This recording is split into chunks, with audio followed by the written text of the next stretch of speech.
Hello and welcome to your channeled message. I am Michaela and I'm with Cosmic Lotus Energy Healing. I do tarot cards and energy healing sessions. And I was feeling really inspired to just do more of a traditional Celtic cross spread and getting a little bit clarity around that. In my meditation, I was picking up on some betrayal. So you'll kind of know if this message is for you, if maybe there was recently some kind of heartbreak or you're thinking about making a transition because of heartbreak. And my heart goes out to you because I know that is very difficult. I was hearing 6 to 12 months. So what I'm perceiving is that this spread is going to kind of tell you a little bit more about what happened, what you can expect in the next 6 to 12 months, and like how you can help yourself in this transition, not only to heal, but also what to look forward to, what brings you excitement, and how instead of claiming the energy of heartbreak, how can you alchemize this into something that becomes like a true asset, something that you have this beautiful glow up. I did hear glow up right now. And the Eagles song, bells will be ringing.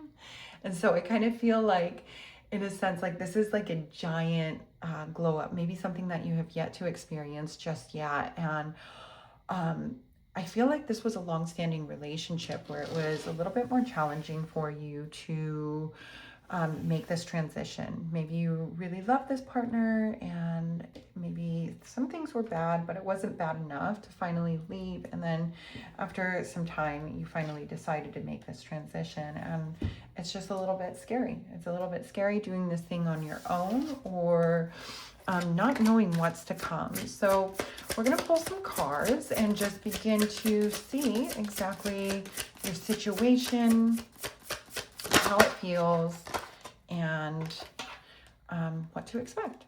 So here we are. We have, coming to our reading, we have the Four of Wands here and the heart of the matter. With the Four of Wands, I feel like you are somebody that has this deep desire to just love and be loved. You are somebody that has this huge heart and is looking for partnership that is more divine in the sense of it's a very sacred bond. And with the Emperor in reverse over the top right here, I do feel like the opposing force is that you have somebody that is that you were in a relationship with or you currently are and trying to decide, like, is this the right person? Is this not? This person is very authoritarian. They are very controlling and domineering. And it's almost insidious for you, where maybe they are very loving compared to any other relationship that you have had before. And they, maybe you come from like this background of trauma and drama, and this is like the best opportunity in love that you have had thus far. And therefore, you're at this level of consciousness wondering, like, oh, can it get better? Will it get better?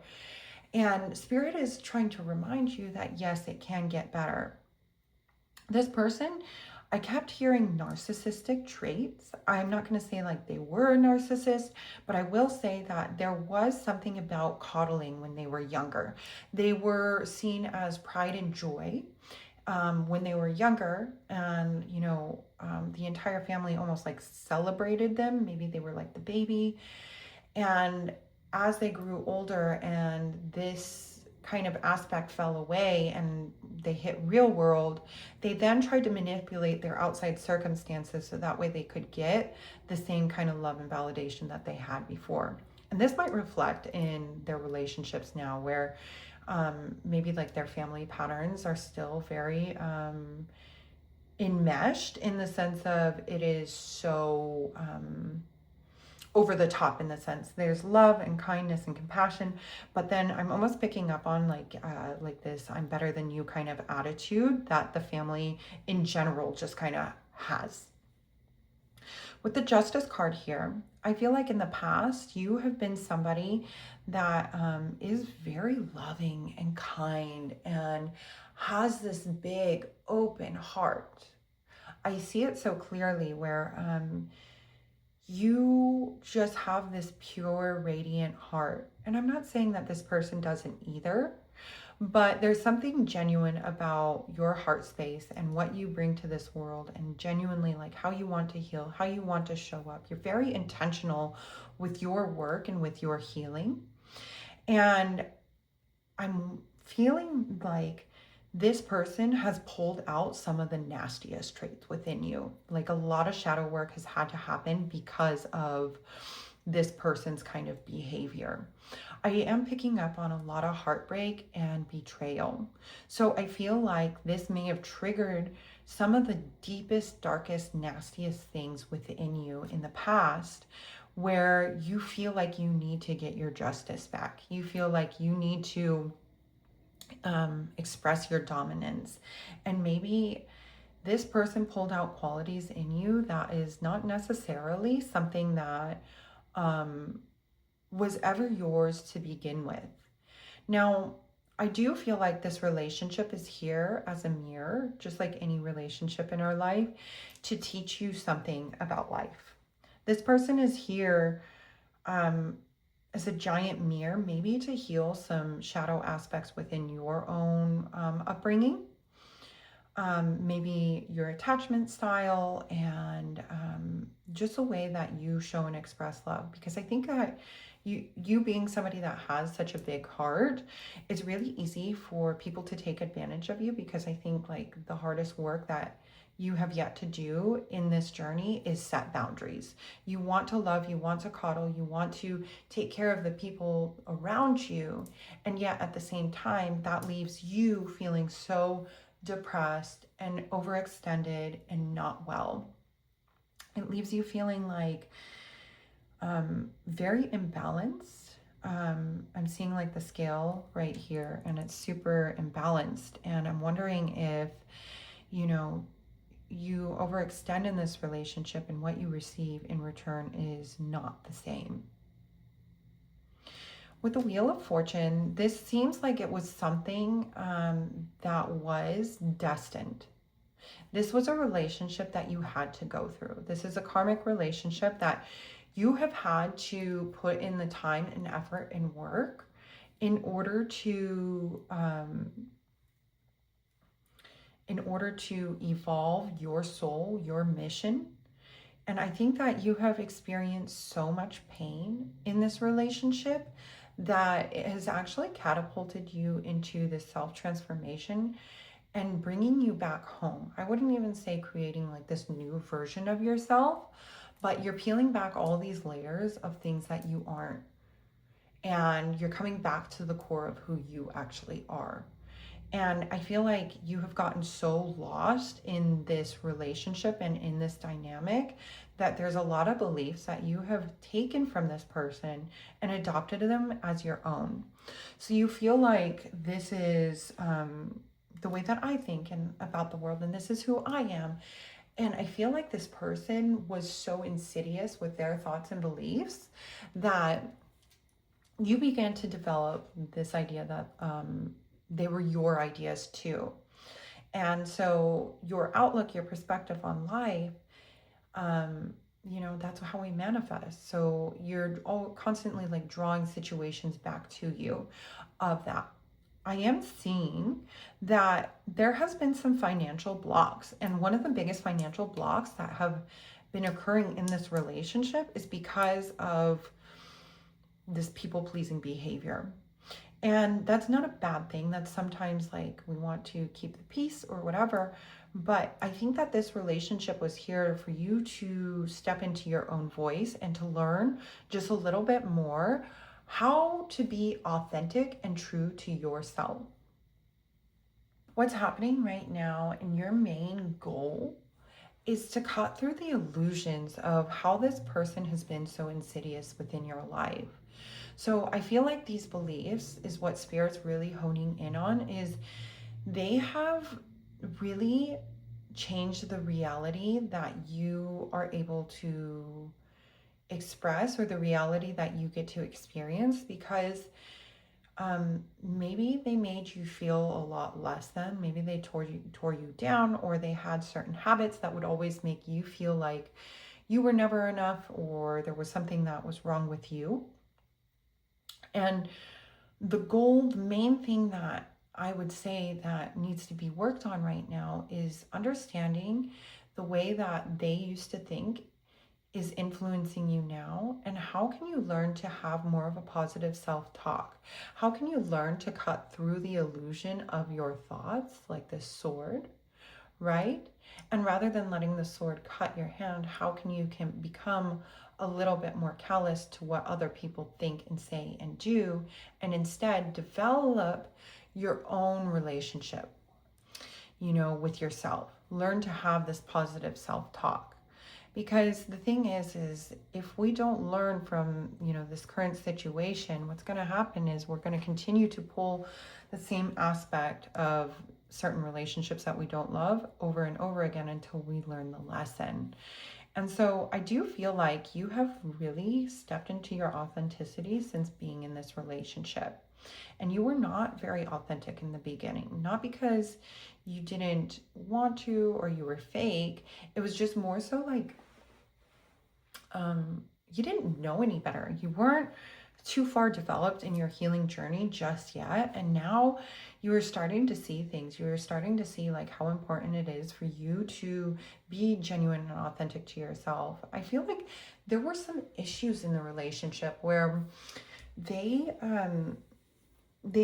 just had maybe like an addiction or a habit that always made you feel less than. It always made you feel like you were never going to be good enough, and always were like comparing you to other people or other situations. And it was like this attachment style of like, if I give more of myself, if I keep giving, what do I do? What do I do? And like kind of in this chaser energy. And I feel like this relationship was put in your place so that way you can learn to come back to your sovereign self. So understand that, like, if you're here and this is resonating with you and you're still here, that all things happen for a reason. And rather than getting frustrated, you are entitled to your anger. You are entitled to feeling pain and grief and all of these array of emotions. Yes, right? But like, understand that this was such a beautiful lesson for you that if you didn't have it, it would not create this beautiful, most authentic version of yourself that you are today. In the future, I see the Ace of Wands here. I mean, it doesn't get better than that, to be honest. You are the master of your destiny. And you get to choose your opinions, your beliefs. And in you choosing your own opinions and beliefs about how this world operates, what you're capable of doing, how you want to show up in the world, that is going to be reflected on the outside. So I feel like if you're moving into this new transition, maybe this is a relationship where you guys moved in together. If finances are of an issue, understand that the most important thing that you have is your own mind. So action is always going to be important, right? Like, taking aligned action is going to be the most important thing that you can do on this journey. But understand that if you are only acting, and you are not looking at these thoughts, these beliefs, and the way that you perceive this world, you're going to be at a deficit of what you can actually manifest and call into your life. And so to call in and create what you actually want, it's really important to look at these thoughts and these beliefs. The Spirit is trying to remind you and let you know that you are this innocence. Look at these two kids and these 6 cups. They're putting flowers in the cups. And there's so much innocence and beauty in this. Spirit wants to remind you that that is who you are. You are this beauty. You are this playful energy. That's a big one. I'll come back to that. But you are this innocence. So any action back here with the Justice that you may have taken out of anger or out of despair in this relationship, know that that wasn't your authentic self. And these were like deep core wounds that this person was triggering. And we're all responsible for, the way that we show up and the things that we do. But understand, like, this is not really who you are. And when you remove the trigger, when you remove the BS, you are this innocence. You are this beauty. I feel like because of this person, you're in a lot of survival mode. And it feels like it's impossible for you to stop and slow down.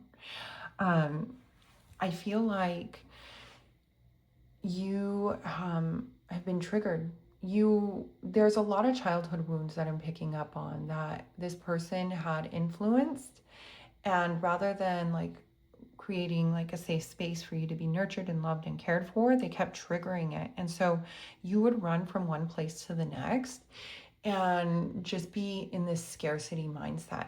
And I feel like maybe you're aware of this, but I think there's this deep subconscious thing where maybe that you're a runner, but not to the fullest extent of what you actually are. And I think it comes down to your day-to-day habits and everything that you do. I think that it's super important to become more playful in your day-to-day actions and to start to become aware of just how you run on autopilot. And I feel like you're the type that is running from place to place and you never have time to sit and talk and really get to know somebody else, or like just sit and enjoy your coffee, those kinds of things, right? Where maybe you watch other people and you see that they're just enjoying their life and you wonder like, how the hell do you have time for that, right?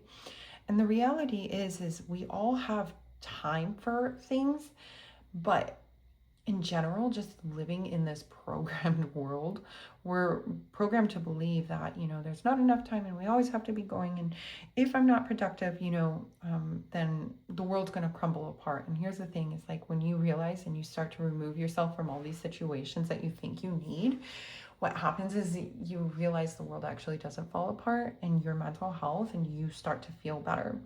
So really getting into this relationship of this playfulness and this kindness is going to be very helpful for you. I'm hearing that one of your greatest assets is your mind. You are somebody that wants to do things right. And with this energy, I feel like a lot of people will perceive you as this person that is like always needing to crack the code and almost like controlling or domineering. But I feel like you are on this quest of living your most fulfilling and authentic life. And sometimes I feel like you do get lost in your own thoughts, but I don't know if that's necessarily a bad thing. I think that people actually see that as you overanalyzing and being too controlling and these kinds of things. But for you, I think that's the way that your mind operates. You're somebody that needs to journal a lot. You're somebody that needs to be able to express themselves. And maybe the rest of the world doesn't need that so much, but I kind of resonate with this, where it's like, I feel we all are really sick with what we keep within ourselves. And sometimes the best medicine is just to be able to like talk. Like you don't even know what you're talking about sometimes, right? But it's like whatever is coming to your mind right away. And then all of a sudden, like you just feel this weight lifted off of your shoulders. And I feel like this is a collective that is very similar in that sense. And that is actually like spirit. I just heard like that is your doctor, that is your medicine. So if you have a relationship with prayer, do that, right? If not, maybe you do voice memos, or make sure like your journaling is up to par.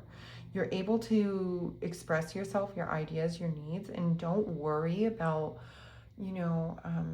maybe contributing to like this love and light all the time, right? Like love and light is beautiful, and I think that's a wonderful thing.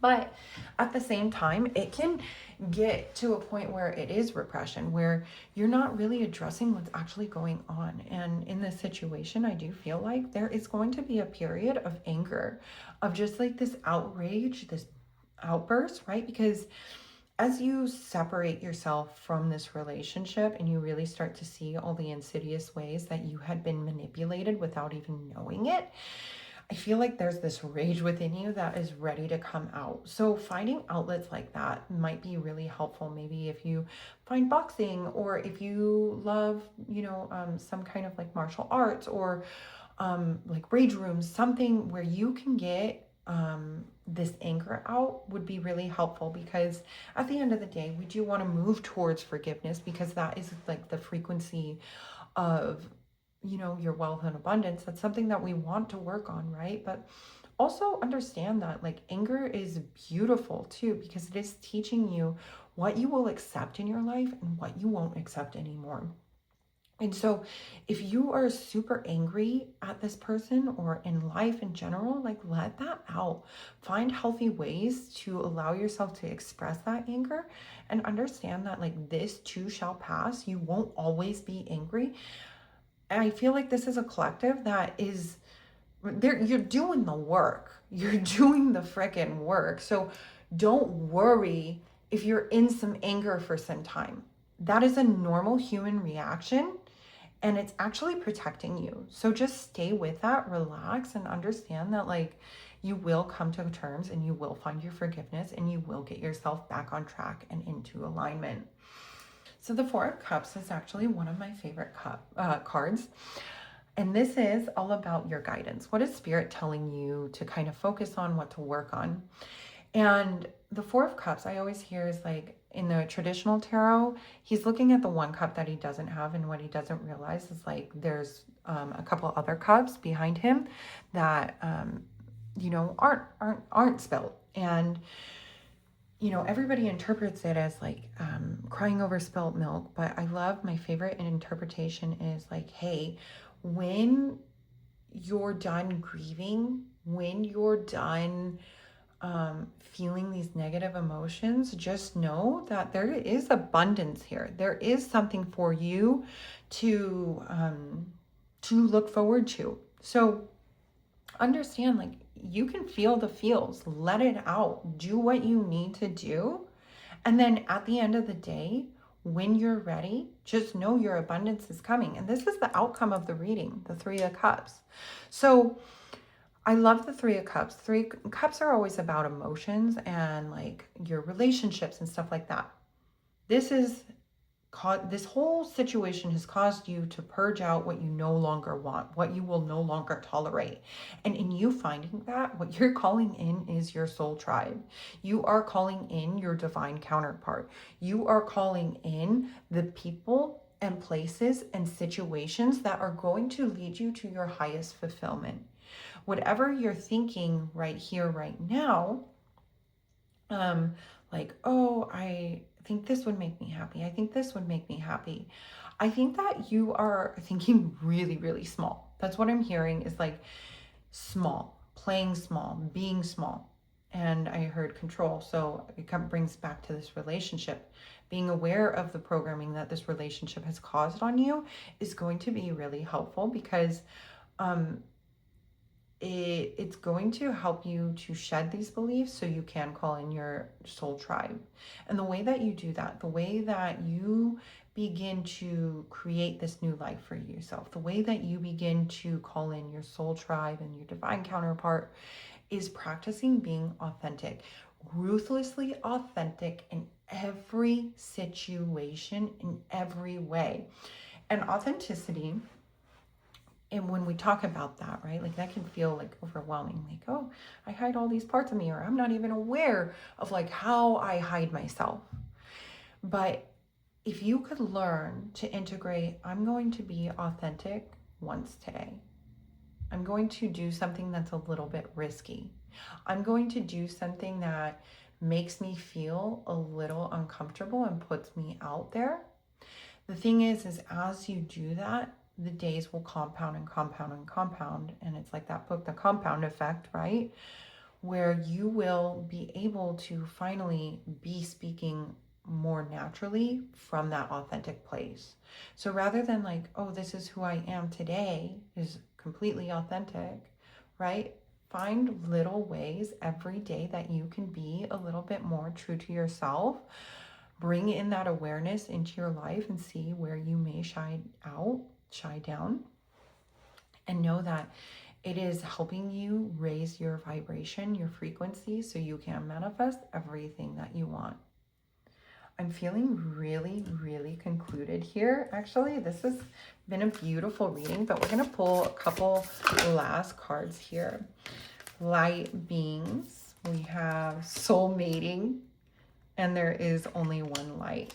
Oh my gosh. Okay, so with this light beings, I feel like this is confirmation that you are going to pull in you're going to call in your soul tribe.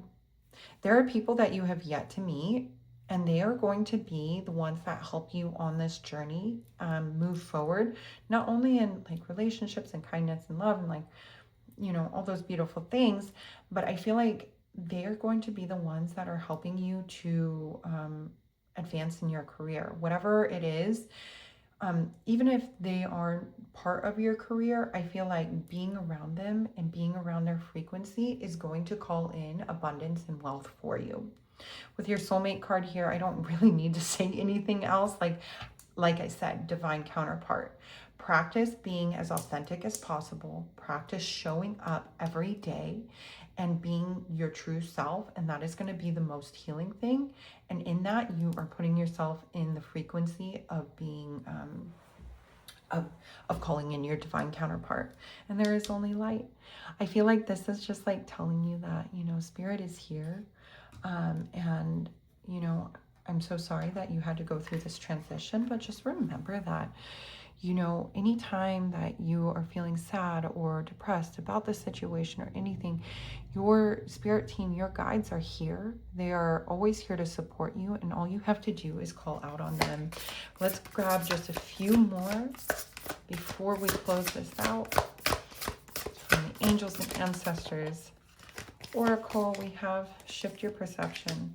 So this reminds me of in the beginning where it was like, yeah, maybe you're super angry about the way things have panned out in this relationship, but shifting your perception and understanding that this person, if it wasn't for them, you would not be the person you are today. And I really do believe, like I said, you are this beautiful, beautiful collective, and you bring so much light to this world, and if it wasn't for this person, maybe you would have never had that. And to end, we have grow within your current situation. How beautiful. How beautiful. Grow within your current situation. This is causing you to become the person that you were always meant to be. With that, I'm going to close it. I'm sending you so much love. Personal reading and Reiki sessions are available in the link in my bio, and I'll see you in one of my next readings.